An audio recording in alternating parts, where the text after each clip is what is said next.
날씨가 많이 좋아졌습니다. 이제 한낮에는 더울 정도로 날씨의 변화를 맞이하게 되었는데 새벽 시간하고 낮 시간하고는 일교차가 크죠, 그죠? 건강을 잘 지키시기를 바랍니다. 오늘 오후 시간에는 하나님이 기뻐하는 사람 한번 따라합시다. 하나님이 기뻐하는 사람. 여러분, 누군가가 여러분을 만나고 또 여러분과 대화를 나누면 기뻐하는 사람이 있습니까? 나를 보면 기뻐하는 사람이 있다는 것은 매우 중요한 일입니다. 왜냐하면 나를 기뻐해 주는 사람, 그 사람 때문에 내가 오늘 이 자리에 있게 된 것이기 때문입니다. 부모님, 그리고 형제들이 나를 기뻐해서 잘 성장하고 잘 살아가게 되는 겁니다. 이웃들이 나를 기뻐해 주니까 우리는 좋은 사회 구성원으로서 살아가게 되는 겁니다. 친구들이 나를 기뻐하니까 우리가 아름다운 세상을 만들며 살아갈 수가 있는 겁니다. 그런데 가장 중요한 것은 하나님이 나를 어떻게 보시느냐 하는 겁니다. 하나님이 나를 보시고 과연 기뻐하실까? 나는 하나님께서 기뻐하시는 삶을 살아가고 있는가? 하나님이 기뻐하는 사람이 사명자입니다. 하나님이 기뻐하는 사람이 행복한 사람입니다. 하나님이 기뻐하는 사람이 이웃을 기쁘게 하며 살아갈 수가 있습니다. 오늘은 어떻게 하면 하나님께서 기뻐하시는 삶, 하나님께서 기뻐하시는 사람이 될 수 있을까? 오늘 본문을 통해서 몇 가지 가르침을 받고자 합니다. 그 첫째로, 하나님이 기뻐하는 사람은 속이지 않는 정직한 사람입니다. 어떤 사람이라고요? 속이지 않는 사람. 정직한 사람. 여러분, 정직은요, 동서고금을 막론하고 영원 불변의 삶의 지표입니다. 하나님은 어느 시대나 이 원리를 요구하고 계십니다. 어느 시대나 정직한 사람이 되기를 원하시는 겁니다. 오늘 1절 말씀 한번 보십시다. 뭐 하는 저울이라고 말합니까? 속이는 저울은 여호와께서 뭐 하시지요? 미워하시지만 공평한 주는 그가, 여기서 그가 누구지요? 하나님이지요. 하나님이 뭐 하신다? 여러분, 우리가 시골에 있기 때문에 저울을 알죠. 저울.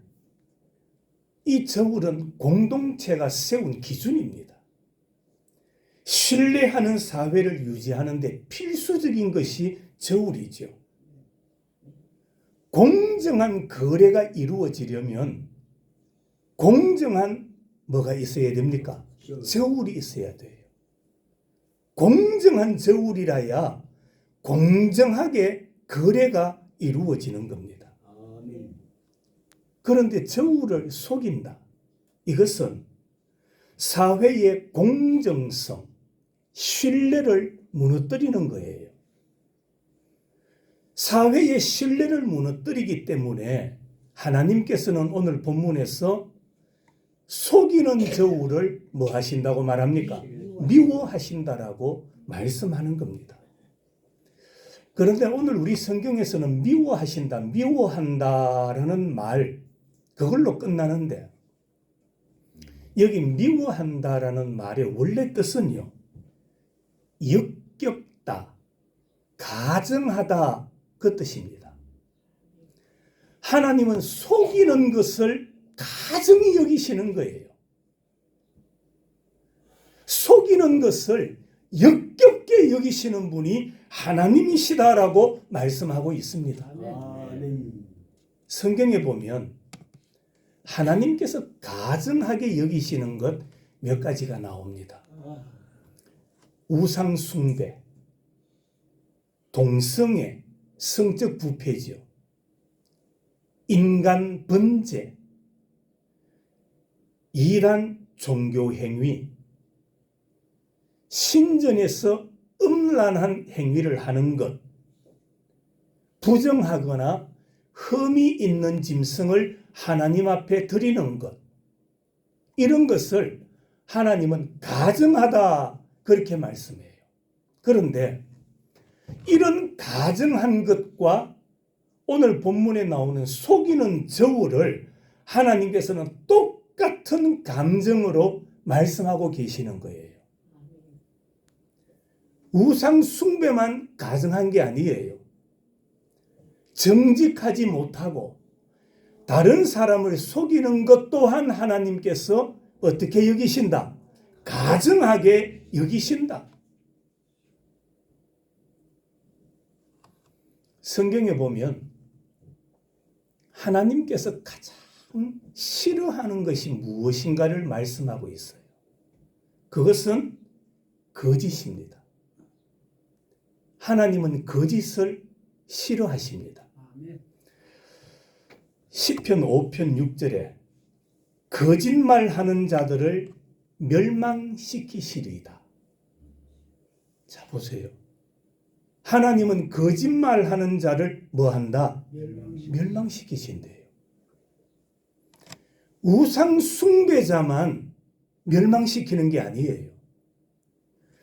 똑같은 격에 두시고 똑같은 위치에 두시면서 우상 숭배나 정직하지 못한 거짓말하는 자나 똑같은 위치에 두고 계시는 거예요. 그런 자들을 하나님은 가증히 여기신다. 미워하신다. 싫어하신다. 사람들이 거짓말을 대수롭지 않게 생각합니다. 대수롭지 않게 거짓말합니다. 그런데 여러분, 정직하지 못한 거짓은 하나님께서 역겹게 여기시는 거예요. 가증히 여기시는 거예요. 싫어하시는 거예요. 반대로 뭘 기뻐하실까? 오늘 1절에 보니까 공정한 주는 기뻐하신다라고 말합니다. 여기 공정하다, 이 말의 뜻은 샬롬이다. 완전한 추다 이 뜻입니다. 요즘은 추가 보면 뭐로 되어 있습니까? 쇠죠. 쇠로 되어 있는데 과거에는 이 추가 쇠가 아니었어요. 뭐 쇠가 있어야 추로 사용하지요. 뭐로 사용했는지 아십니까? 돌입니다. 돌을 가지고 추로 사용한 거예요. 그러니까 여기서 추 이 말은 완전한 돌 그 말입니다. 돌을 속여서는 안 되는 거예요.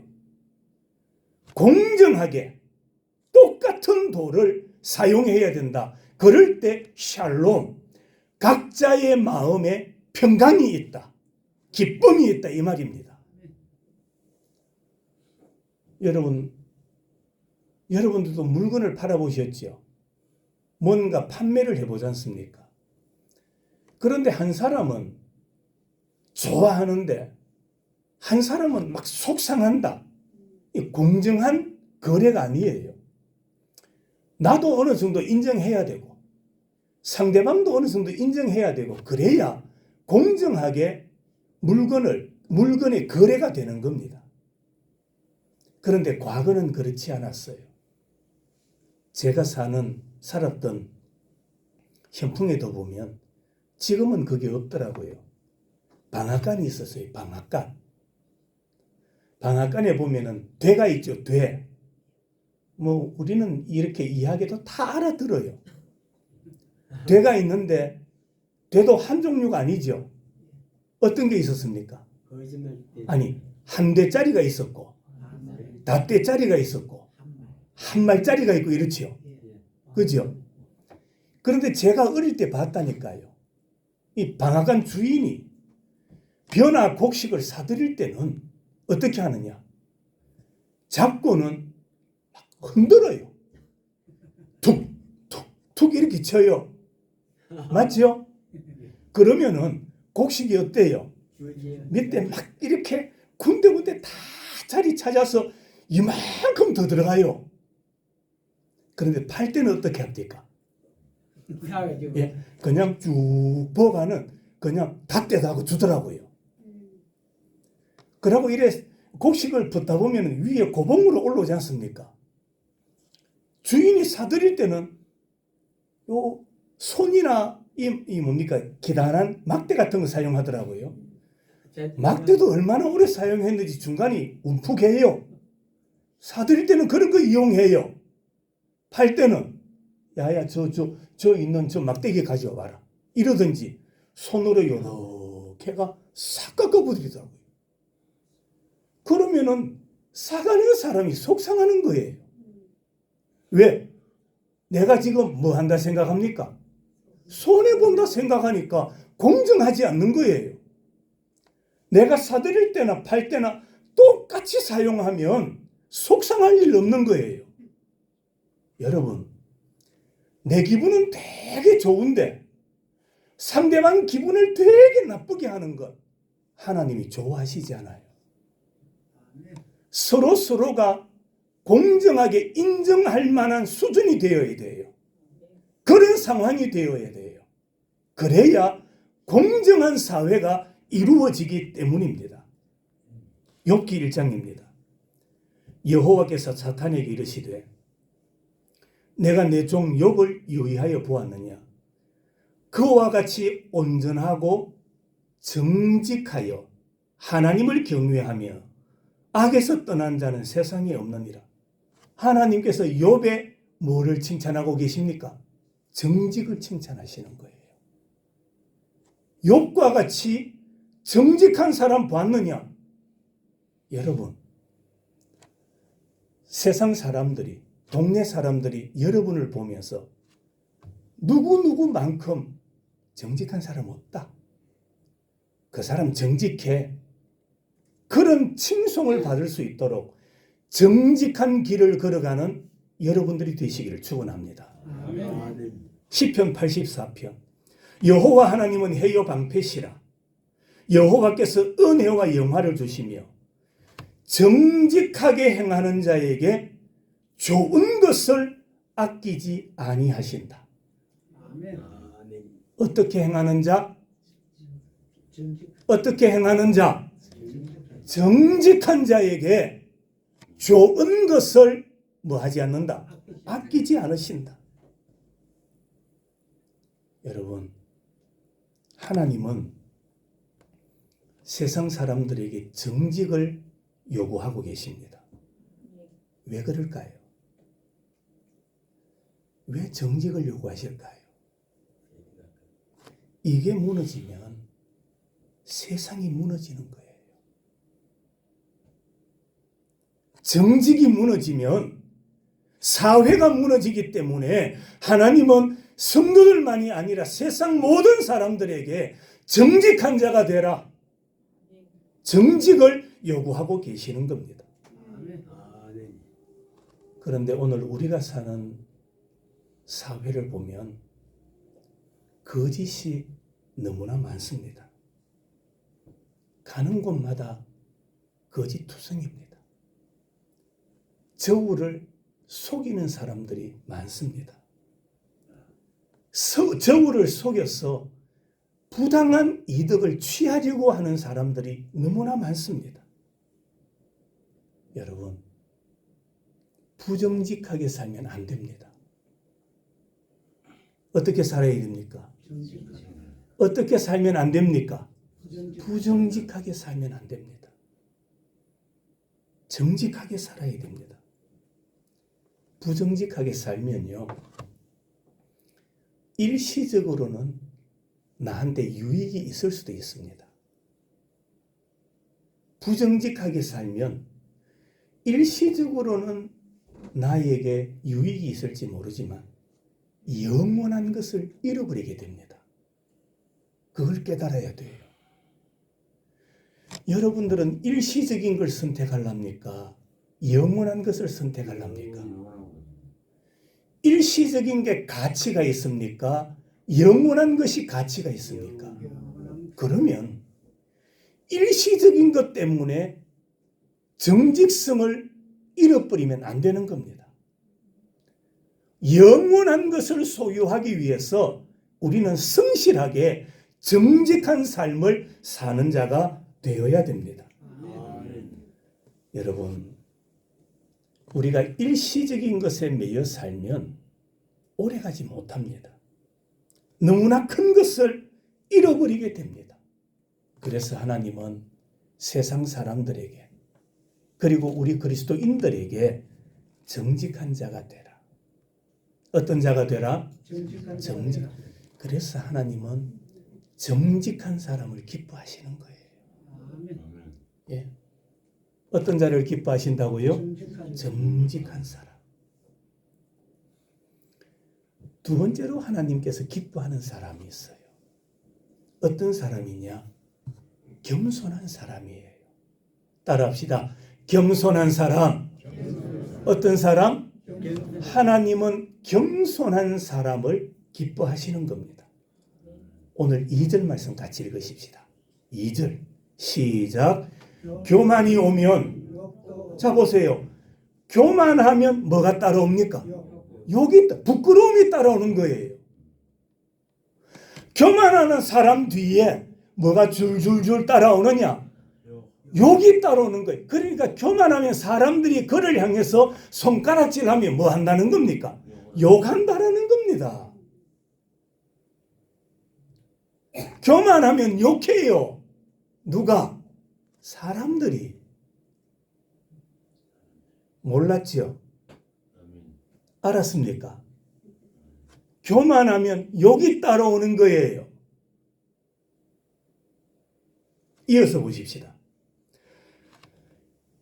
교만이 오면 욕도 오거니와 누구에게는? 겸손한 자에게는 뭐가 있습니까? 지혜가 있는 거예요. 지혜가 뭡니까? 삶을 올바르게 살아가는 방법인 거예요. 옳고 그름을 판단하는 거예요. 그게 지혜예요.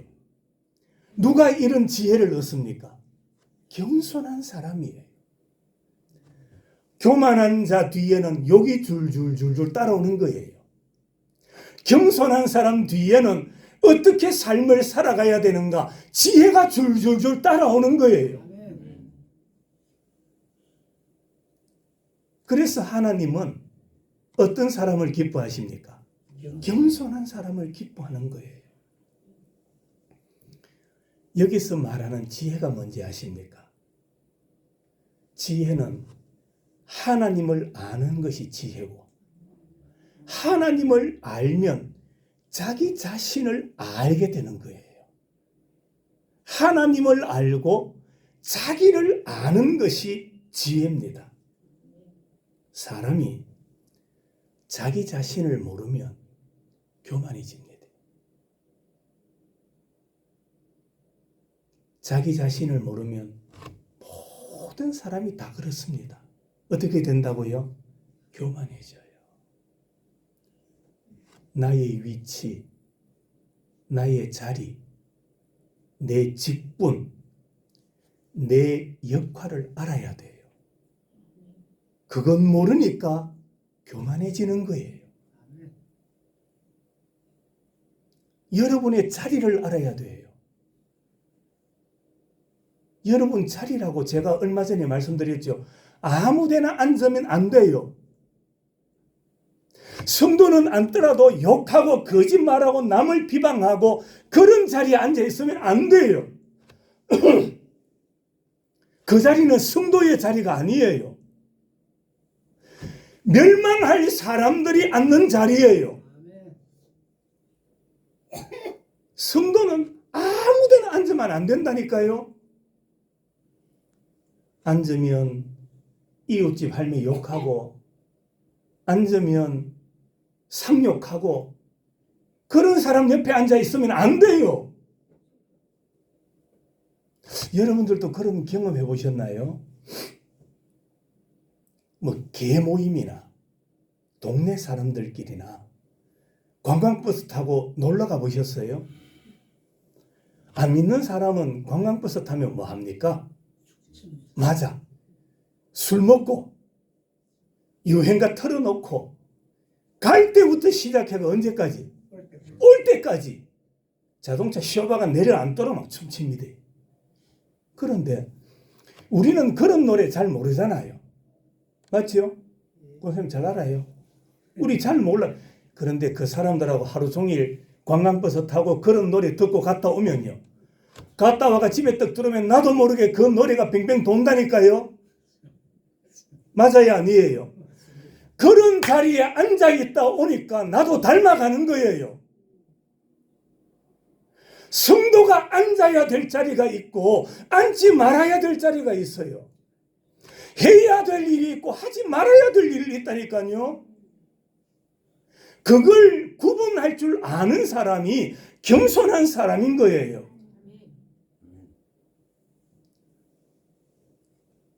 동네 사람들 앉아가 우리 뭐 밥 한 끼 먹자 하면 뭐 하노? 술 마시지 않습니까? 맞죠? 소주도 먹고 막걸리도 마시고 맥주도 마시고, 그러면서 옆에 앉아 있는 여러분들한테 뭐라 해요? 한잔 해라 가지요. 받으마 여러분이 올가미에 얽히는 겁니다. 안 한다 하는데 억지로 주잖아요. 맞아요, 아니에요? 억지로 준다니까요. 나중에는 무슨 소리까지 하는지 압니까? 그냥 잔 받기만 해라 이겁니다. 잔 받기만 해라. 그러니까 한참 잔을 그냥 받아놓으면 나중에 또 뭐라 하는지 압니까? 안 마셔도 된다. 입에만 대라 이겁니다. 입에만 하면 되라. 되면 안 돼요. 그 인간이 나가가지고 누가 술 마시더라 한다니까요. 남들이 흉보고 남들이 소문내는 거 아닙니다. 옆에 앉아있던 그 억지로 먹였던 그 사람이 소문낸다니까요. 좋은 소문이나 나쁜 소문이나 똑같습니다. 좋은 소문도 끝까지 내가 안 받으면 돌아가가 뭐라 하느냐. 아이고 누구 보니 진짜 예수쟁이더라 이겁니다. 욕은 하지만 끝까지 안 가져야 돼요. 안 들어야 돼요. 그러면 나중에 가가 아이고 가 진짜 예수쟁이네 이럽니다. 그런데 속아가지고 미혹대가 받기만 받았다가 그래도 입에만 하면 되라. 그 현혹대가 입에 대면 그냥 입에 대땅 합니다. 뭐라 합니까? 마셨다 합니다. 세상은 그런 거예요. 앉아야 될 자리, 가야 될 자리, 해야 될 역할, 그것을 구분할 줄 아는 사람이 지혜로운 사람이에요. 하나님은 겸손한 사람에게 그런 지혜를 주시는 거예요. 그래서 우리는 교만해가지고 아이고 뭐 입에만 대면 되지 뭐 그냥 하도 적하니 내가 잔이나 받자 받아놓으면 그게 뒤에 뭐가 따라오는지 아십니까? 욕이 따라오는 거예요. 욕이 따라오는 거예요. 그거 알아야 돼요. 예? 가야 될 자리, 먹어야 될 자리, 앉아야 될 자리를 잘 구분하십시오. 아멘.